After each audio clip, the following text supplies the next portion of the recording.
महिला सशक्तिकरण का सार्थक परिणाम है खबर लहरियां। डॉक्यूमेंट्री को ऑस्कर नामांकन से मिली वैश्विक ख्याति। नमस्कार दोस्तों, मैं मान्या अरोड़ा, स्वागत है आपका ट्रिगर न्यूज में। 2002 में चित्रकूट की धरती से शुरू हुए खबर लहरियां अखबार का नाता हमेशा महिलाओं से रहा। 40 महिलाओं के समूह ने इसकी शुरुआत की थी। प्रिंट के बाद डिजिटल प्लेटफॉर्म पर भी पेपर ने जमकर ख्याति बटोरी। 7 साल पहले तक उत्तर प्रदेश और बिहार के कई जनपदों में एक ऐसा अखबार निकला था जिसमें सिर्फ महिलाओं की भागीदारी थी। संपादकीय विभाग ही महिला नहीं संभालती थी, बल्कि इसकी बिक्री की जिम्मेदारी भी उन्हीं के हाथ में थी। ये है खबर लहरियां, बुंदेली, अवधी व भोजपुरी भाषा में प्रकाशित होने वाले अखबार के बाद डिजिटल प्लेटफॉर्म के जरिए देश ही नहीं विदेश तक पहचान बनाई। वास्तव में महिला सशक्तिकरण के नए आयाम स्थापित पर सार्थक परिणाम दिखाया। दलित महिलाओं के संघर्ष पर बनी डॉक्यूमेंट्री राइटिंग विद फायर को ऑस्कर अवार्ड के लिए नामित किया गया है। इसकी शुरुआत निरंतर ट्रस्ट और प्रगति एक प्रयास फेडरेशन समाख्या के सहयोग से वर्ष 2002 में चित्रकूट से हुई थी। वर्ष 2006 में इसका प्रकाशन बांदा से भी होने लगा था। धीरे धीरे बुंदेलखंड के कई जिलों में इसका विस्तार हो गया था। 8 पन्नों के इस अखबार ने स्थानीय बोलचाल की भाषा प्रयोग की, जिसकी वजह से लखनऊ और वाराणसी में भी प्रकाशित होने लगा।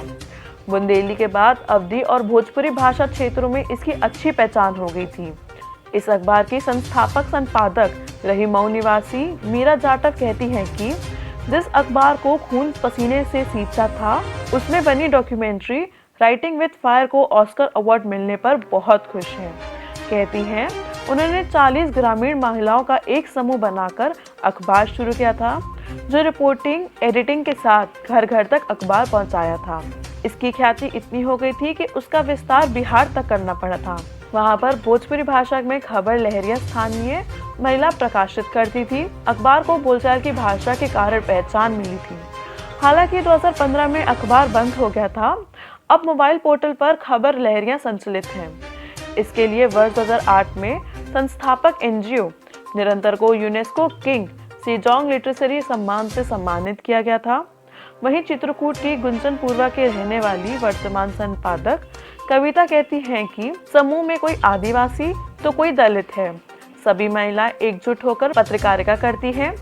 अधिकतर महिलाओं के पास ज्यादा डिग्री या पढ़े लिखे होने का कोई सर्टिफिकेट नहीं है।